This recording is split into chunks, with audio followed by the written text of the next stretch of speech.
You are indeed the creator of your experience. However, you did not make yourself. What does this mean? We've all probably heard this in some way or another. What does it mean to not make yourself? Well, let's look at creation. You are the creator. That means that you are giving everything you see and experience all its personality. You're giving it all its meaning. It's coming from you. And as you awaken more and more, you start realizing that outside world holds nothing.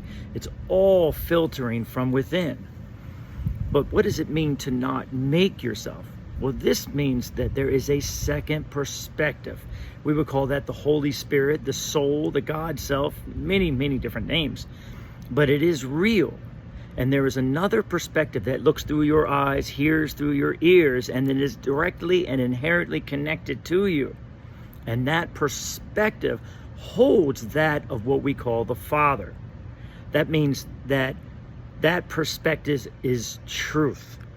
So although we can fall off the rails, so to speak, and we decide that things are fearful and that this is unwanted and I don't like this, and we can move into that crazy illusionary world of separation, that perspective holds only the truth of who you are, which is connected and flowing, one mind under what we call God or source. Only love, only joy, only flow. So when we move against that mind, when we move against that perspective, that truth, we're going to feel it in our solar plexus in the form of binding up our energy, and that's the feeling of negative emotion. So emotion is always going to be the difference between these two perspectives that come from us. Isn't that nice to know? So because we didn't make ourselves, we can't change that overall true perspective of reality, which is inside us, looking at our life with us, thinking thoughts with us as well. So now we have two parts of us, and if they don't agree, you feel negative emotion. When they do agree, you feel better, you feel better, you feel positive emotion, you feel flowing. So take those two perspectives and bring them together and close the gap.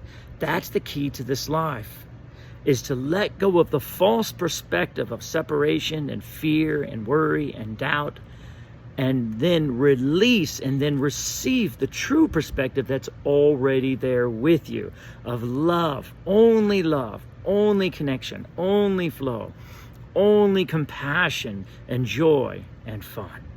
Trade one for the other, the two becomes the one.